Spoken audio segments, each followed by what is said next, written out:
Good morning বন্ধুরা। আজকে হচ্ছে আমাদের বাড়ি কার্তিক পুজো, তাই সকালবেলা সুন্দর করে রেডি হয়ে নিয়েছি। আর কালকে যেহেতু ওই বাড়িতে পুজো ছিল, তো ওই বাড়ি ছিলাম রাত্রিবেলা। ভোরবেলা উঠলাম, উঠে ওই বাড়ি থেকে এই বাড়ি এসে স্নান করে নিয়েছি। আর বাজারে কিছু কাজ ছিল, ওগুলো কমপ্লিট করে এসেছি। আর আজই বাজিয়ে উপোস, আমরা দুজনেই উপোস। কার্তিক পুজোতে দুজনকেই উপোস করতে হয়, দুজনেই উপোস। কথা ছিল আগের বছর, হ্যাঁ আগের বছর কার্তিক ঠাকুর ফেলে গেছে। হ্যাঁ, ওর বন্ধুরা বদমাইশি করে, মানে কার্তিক পুজোর দিন সারাদিন পরে বিকেল বেলা ফেলেছে। তো তখন দুপুরবেলা আমি ছিলাম, রাজীব অফিস গেছিলাম, আমি ছিলাম। আর খাওয়া দাওয়া হয়ে গেছে, তাই পুজো দিতে পারিনি। তাই এবছর পুজো দেবো। আর ওই জন্য আগে থেকেই সমস্ত ঠাকুর কিনে নিয়ে এসেছি, সমস্ত কিছু দশকর্মার বাজার সমস্ত কিছু কিনে নিয়ে এসে রাখা ছিল। সন্ধ্যাবেলা পুজো দিতে হয়, কিন্তু সন্ধ্যাবেলা পুজো দিতে পারবো না, কারণ কালকে সারাদিন উপোস করেছিলাম, তো শরীর আর দেবে না। তাই বেলা 12টার পরে পুজো হবে, ঠাকুর মশাই আসবে। তো যাই হোক, আমি রেডি হয়ে নিয়েছি। আমাকে কেমন লাগছে বলো? আমি একদম নর্মালি শাড়ি পরেছি আর সুন্দর করে নর্মাল রেডি হয়েছি। দিয়ে ওই ঘরে যাবো, ঠাকুর নিয়ে আসবো, সমস্ত কিছু গোছাবো, সমস্ত কিছু তোমাদের সাথে শেয়ার করব।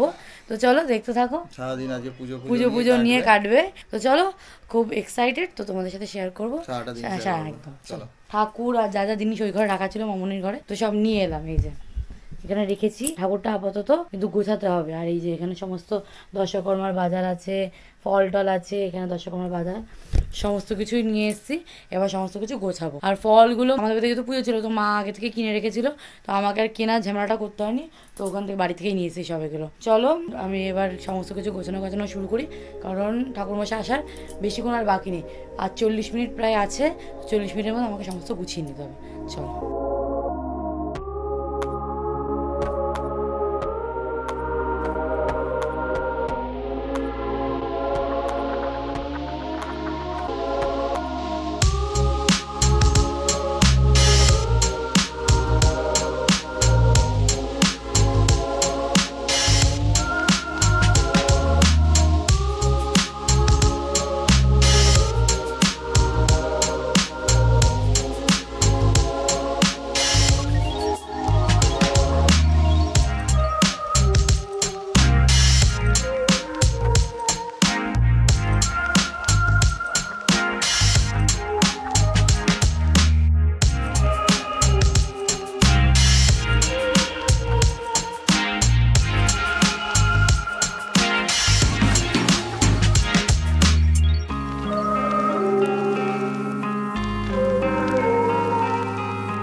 মোটামুটি সমস্ত কিছুই গুছিয়েছি, এখন শুধু ফল বানাচ্ছি। আমাদের ঘরে এত জায়গা কম না, ওই জন্যই বলো যত সমস্যা।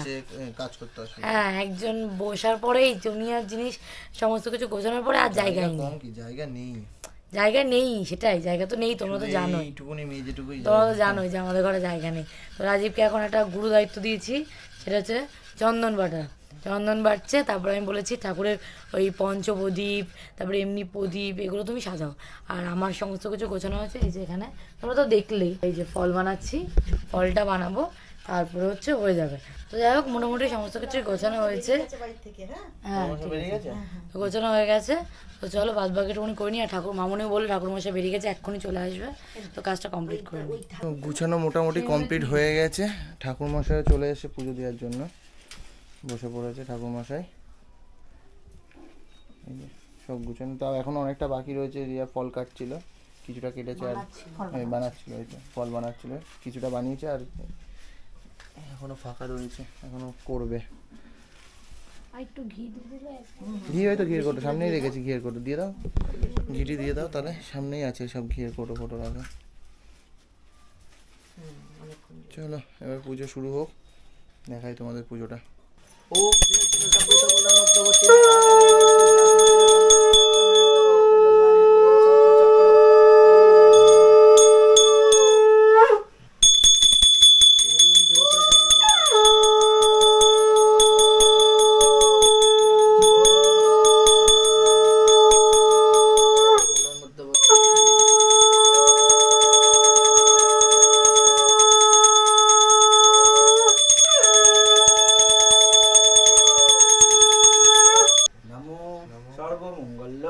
মঙ্গলে শিবে সর্বার্থ সাধিকে শরণ্যে ত্র্যম্বকে গৌরী নারায়ণী বাবা কার্তিক সবার মঙ্গল করো, ভালো পুত্র সন্তান পুজো অঞ্জলি সব কমপ্লিট হয়ে গেছে। এখন চন্নামৃত খেয়ে তারপরে হচ্ছে জল টল খাবো, কারণ সকাল থেকে একটু জল খাইনি। এবার আমার শরীরে গুলানো শুরু, মানে গা গুলানো শুরু, যেই পুজো কমপ্লিট হয়েছে সেই মানে একটু গা গুলানো শুরু হয়ে গেছে।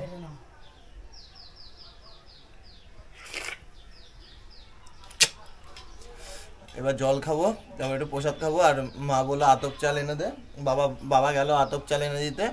আতপ চালের ভাত, মানে ফল টল খেয়ে থাকতে পারবো না, সাবু কলা খেয়েও থাকতে পারবো না, তা আতপ চালের ভাত। রাজীব তো পারবে না, কিন্তু আমি পারতাম। ও পারবে। কালকে সারাদিন কাজ করেছি, উপোস করেছি। এবার আমি উপোস করলে একবার যদি বলে নিই উপোস, তার মানে আমার খাওয়া হয় না। আমাদের তো পুজোর পরে খিচুড়ি খায়, কিন্তু ওই যে খেতে সবাইকে পুজো টুজো প্রসাদ দিয়ে খেতে খেতে আমার সেই রাত হয়ে গেছে। তাও মনে হয় এবার আর খিচুড়ি খাইনি, রাত্রে একবার ভাত খেয়েছি। তো যাই হোক, চলো দেখতে থাকো ব্লগটা। সেই তখন সবাইকে প্রসাদ দিলাম, দিয়ে তারপর হচ্ছে ঘর বান্ধব সমস্ত পরিষ্কার করে তারপরে মামুনি হচ্ছে আজকে আতক চালের ভাত করে দিয়েছিল, একটু সিদ্ধ ভাত আতক চাল দিয়ে বসিয়ে দিয়েছিল আমার ঘরেই। তো তারপর ওটাই খেলাম আমি আর রাজীব মিলে। এই সমস্ত কিছু পরিষ্কার করে যে এদিকে দেখো ঠাকুর সমস্ত কিছু পরিষ্কার করে, এই যে ঠাকুর রয়েছে, আর বাদ বাকি সমস্ত কিছু পরিষ্কার করে ঘরটা পরিষ্কার করে নিয়েছি। কারণ হচ্ছে 2.5 দিন রাখতে হয় নিয়ম, বাট 2.5 দিন তো রাখতে পারবো না, কারণ আমাদের একটাই ঘর জায়গা নেই। তাই আজকের দিনটা রাখতে হয়, পুজোর দিনটা কালকে সকালবেলা তুলে দেবো। দিয়ে ঠাকুর হচ্ছে 2.5 দিন থাকবে ঘরে, মানে এক সাইডে থাকবে, এখানে থাকবে না। কারণ হচ্ছে ঘরে যেহেতু জায়গা ফায়গা নেই। আর খেয়ে নিয়েছি, তোমাদেরকে আর দেখাইনি, সিদ্ধ ভাত খেলাম। খেয়ে এখন কি ঘুম পাচ্ছে, শরীরটা ভালো লাগছে না, খুব ঠান্ডা লেগে গেছে দুদিনে। কারণ এখন হচ্ছে ওয়েদার চেঞ্জ হচ্ছে, তো তাই জন্য ঠান্ডা লেগে গেছে। এখন একটু শুই, আর রাজীব গেছে বাইরে রাস্তায় হাঁটতে হাঁটতে। আমি একটু শুই, দিয়ে আবার দেখি বিকেলবেলা বা সন্ধ্যাবেলার দিকে ওই বাড়ি যাবো, ওই বাড়ি গিয়ে প্রসাদ দিয়ে আসতে হবে। যাই হোক, পুজো তো হয়েছে ছোট্ট করে হলো, তো প্রসাদ দিয়ে আসবো। তো চলো একটু শুই, রেস্ট নিই, তারপরে দেখছি বিকেলে উঠে কী করি। এই দুপুর থেকে অনেকক্ষণ ঘুমিয়েছি, কারণ শরীরটা সত্যি খুব ভালো লাগছে না।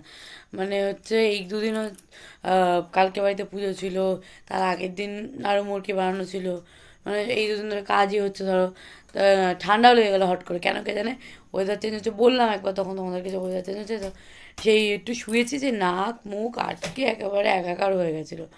কী হয়েছে? আরে দেখো এই টেব্বি দেখো বদমাইশি করছে, বারবার ঘরে ঢুকে যাচ্ছে, বারবার টুকটুক করে ঘরে ঢুকে যাচ্ছে, এসে বসে থাকছে, খুব বদ হয়েছে। আর এই যে ঠাকুর ভালো করে আরেকবার দেখো তোমরা, এই যে সুন্দর করে তখন পরিষ্কার করেছি, তোমাদেরকে তো দেখালাম, অন্ধকার ছিল ঘর। মামুনি আবার এসে সন্ধ্যা দিয়ে গেল, মোমবাতি জ্বালিয়েছিল, মোমবাতিটা শেষ হয়ে গেছে। আর গন্টু ওখানে খাচ্ছে, গন্টুকে খেতে দিলাম। কালকে ঠাকুরমশাই, আর মামুনি বললো কালকে সকালবেলা ঠাকুরমশাই আসবে ওই সিঁদেটা নিতে, তাহলে ঠাকুরমশাইকে বলবো। মামুনি বললো যে ঘরটা তুলে দেওয়ার জন্য, ঘরটা তুলে দেবে, আমি ঠাকুরটা তুলে দেবো, ব্যাস। দিয়ে তাহলে এই জায়গাটা আবার নর্মাল আগের মতো হয়ে যাবে। 2.5 দিন ঠাকুর থাকবে বাড়িতে, ওই আলমারির উপরে রেখে দেবো, কারণ আমাদের বাড়িতে জায়গা নেই, তাই কিছু করার নেই। হ্যাঁ, গাছতলায় দিয়ে আসতে হয়, জলে দিতে নেই বলে গাছতলায় দিয়ে আসতে হয়। তো গাছতলায় দিয়ে আসবে, পরে রাজীব গিয়ে 2.5 দিন পরে, মানে সোমবারে, আজকে হচ্ছে শনিবার পুজো হয়েছে, আজকে 1 রাত্রির, কালকে 1 রাত্রির রোববার, আর সোমবারে দুপুরবেলার দিকে দিয়ে আসবে, 2.5 দিন হয়ে যাবে। হ্যাঁ, মানে 2 রাত্রির আর 1 দিনের হাফ দিন, তাই হলে 2.5 দিন। তো যাই হোক, সারাদিন এই ছোট্ট ব্লগটা তোমাদের কেমন লাগলো কমেন্ট বক্সে লিখো। ব্লগটা এখানেই শেষ করে দেবো, কারণ আর কিছু করার নেই, শরীরটা খুবই খারাপ লাগছে। রাত্রিবেলা ওই দুপুরবেলার মতো আলু সিদ্ধ ভাতই করবো, রাজীব তাই বলো, তাই না বাবু? শুধু আমি একটু যাচ্ছি ওই বাড়িতে, প্রসাদটা দিয়ে চলে আসবো, আর যাচ্ছে না, আমারও ভালো লাগছে না, যেতাম না, প্রসাদটা নষ্ট হবে, তাই ভাবলাম না প্রসাদটা দিয়ে আসি, সবাই তো খেতে পারবে। বিষয়টা হয়ে গেছে মার প্রসাদ মাকে ফেরত দিয়ে আসতে যাচ্ছি, কারণ হচ্ছে তোমাদের তো হয়তো বলিও নি, প্রসাদ আর ঠাকুরের আলাদা প্রসাদ, মানে এটা হচ্ছে, ওটা হচ্ছে লক্ষ্মী পুজোর প্রসাদ ছিল, এটা হচ্ছে আমাদের কি বলবো কার্তিক পুজোর প্রসাদ, আলাদা করে হ্যাঁ, আমাদের হচ্ছে তো নাড়ু মুরকি সবই বানানো হয়, আগের বছর ব্লগে দেখিয়েছি, এবছর মিনি ব্লগে তোমরা দেখতে পারবে।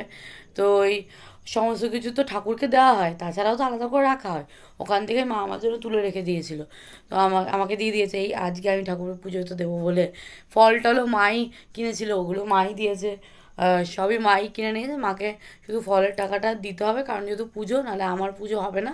আর 10 টাকার মতো আগের দিন আমি কিনে নিয়ে এসেছি, তো ওই জন্যই বললাম যে মার প্রসাদ মাকেই দিয়ে আসবো, আর একটু মিষ্টি দিয়ে আসছি।